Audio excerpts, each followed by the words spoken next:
Hey everybody, Bill and Lloyd here from the Nerd Nest, and the fine folks over at Shadow PC, they saw our channel and they said, I bet you that there's a lot of people who watch those guys that might be interested in trying out Shadow PC. So they gave us access to Shadow PC for a month, and we messed around with it a little bit, and so we figured we would sit here and tell you what our experience was with it. Does that all sound accurate there, Lloyd? Yeah, it sounds perfectly accurate. I've been aware of Shadow PC for a very long time, but I was not able to try it because I'm in Canada and they only have servers in the U.S. And other places, but not Canada. Mhm. So I'd always wanted to try it out. So this was a perfect chance for me to get in there and try out Shadow. Where our servers located in Chicago, right? Mm-hmm. That's where it is, Chicago. Yeah, Um, Chicago. so it was close-ish to where I am in Winnipeg, Manitoba, which is the very center of this continent. So I wasn't too worried about latency, but Shadow kind of blew me out of the water for how well it ran. I had no idea that it would be so good. Yeah, and they have a little tool that you can use to test your connection to them, and it'll tell you how well it's going to work for you. And when we were talking to the representative from Shadow, we both uh, tried the speed, and you got better results than I did, and you're crossing like borders. My results, it basically said, I'm not sure if it's really good for you. And then for you, it said you're all set. No problems at all. So I didn't really use it all that much, and the reason why I didn't use it that much is because I was getting some latency. So I Right. was noticing, and this, like, when I heard everybody complain about latency when Stadia first came out, I've heard people complain about latency on GeForce Now. I've never really noticed it, um, but with Shadow, I was actually able to notice the latency. Sure. But then again, they did tell me that you're not in a good spot for it. In fact, the Right. rep said we're working on getting servers up in New York, which is where I am, and that would Mhm. be better for you. So I would suggest that if you are interested in Shadow, you try out the little tester and find out how well it runs for you, or how well it should run for you. So Right. Lloyd spent more time using it than I did. Why don't you tell everybody what are your thoughts, Lloyd? Yeah, so I immediately jumped in, and the first thing that because I noticed that there was very like seamless. It was absolutely seamless. So I'd move the mouse, I'd scroll the web browser, everything would be completely seamless. So I thought, what game do I own that would be the best thing to check out? So immediately, we already had Steam installed. I logged into my Steam account and I set up, or I downloaded rather, Cuphead, and I jumped into Cuphead, which is a Twitch platformer shooter, uh, where if you don't if your controls are out of whack, you're gonna die. Yeah. Essentially, the game is very Twitch heavy, and I was able to jump in immediately and beat a bunch of bosses, play through a bunch of the levels, zero latency. In fact, I played better on Shadow than I did on any other platform because it's been a while since I played it, so I wasn't getting in my own head. But I was able to beat a bunch of the bosses, do some of the platforming levels, and I immediately, like, my eyes were widened and I'm like, okay, this is really good. So I downloaded Cyberpunk 2077, fired up Cyberpunk with all the settings set to max.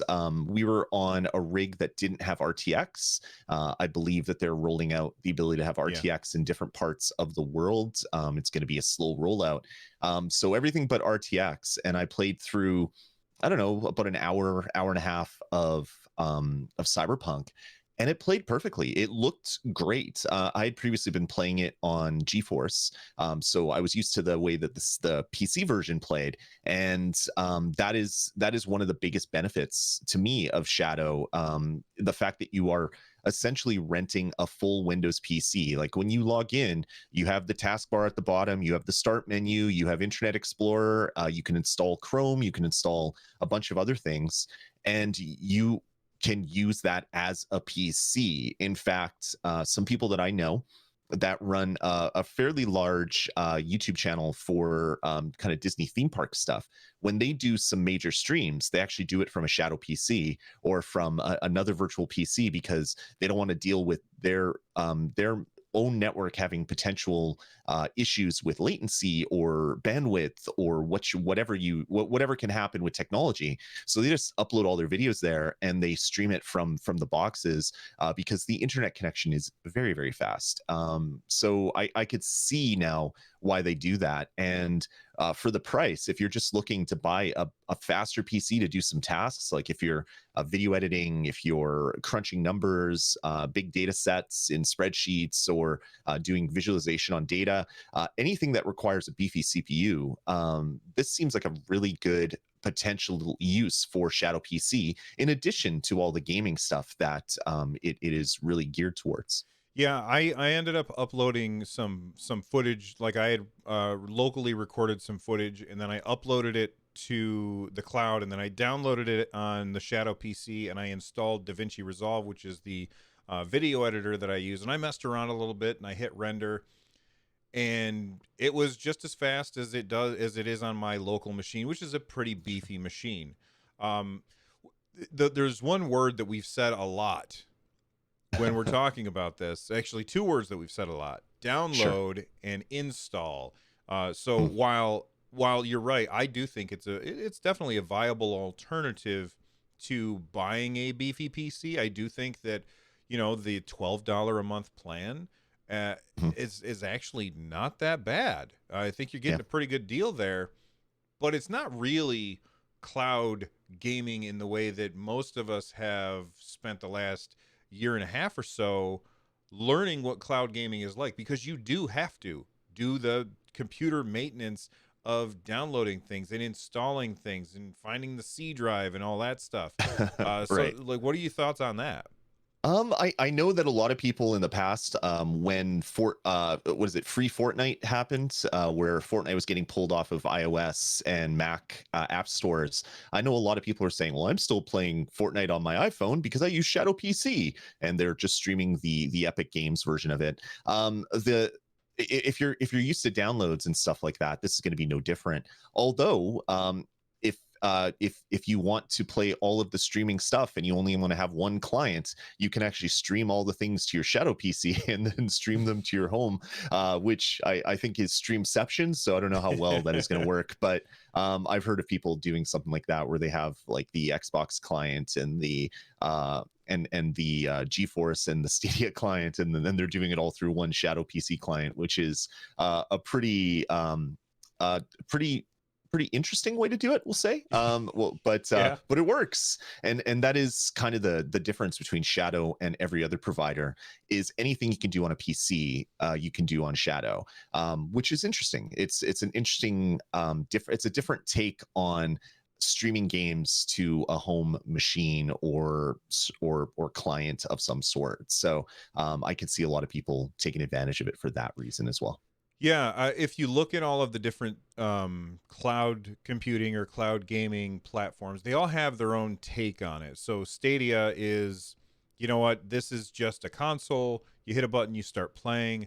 Yep. Where then GeForce Now is, we are giving you access to your Steam library, but you don't have to deal with all the PC stuff. So you don't have to like Some of really your download games. Yeah, some of your Steam library, that's true. yeah. And then with Shadow PC, Hmm. it's we're just giving you access to a computer, and it's as if the computer is in front of you, as long as you have a good connection to the data center, which I think is, it's definitely another way of doing things. And that's why I like the idea that there's all of these different ways that people can come up with to attack the cloud gaming problem, or not problem, but the cloud gaming solution from Right. different angles. And I think that that's very interesting. And yeah, I mean that's one of the best things about Shadow is we've talked about GeForce Now a few times, and they do have Steam, but it's some games, and developers have noticed that their game was on there before and pulled it off. Shadow PC is different. Any game that will run on Windows 10 will essentially run on Windows or on Shadow PC because it essentially gives you a Windows 10 box. So if you have a really deep Steam library of games that you maybe haven't played in a while, you don't want to go through the hassle of setting up your PC to do them. You can just download them on your Shadow PC and play them that way. Whether you're using a controller, whether you're using keyboard and mouse, it performed just amazingly well. Whether the game was 10 years old or whether it was Cyberpunk, which just came out a couple months ago. So yeah, you're getting a lot of potential performance out of a Shadow PC without having to worry about installing stuff locally on your PC or upgrading or all the other junk that you have to do with PC gaming. So if any of this sounds interesting to you and you want to try out Shadow PC for yourself, uh, do us a favor. There is a link in the description down below that you can click and you can try it out, and that helps us out a little bit. Or if you are just already at the website and you want to try it out, you can use the code NerdNest as the affiliate code, and Mhm. it'll help us out. And you can even have a little fun with Shadow PC. That's right. Yeah. So code no nerd nest, one word when you sign up, and as Bill said, it'll help us out and it will help you out, getting yourself your own Shadow PC to play games wherever you are on the internet.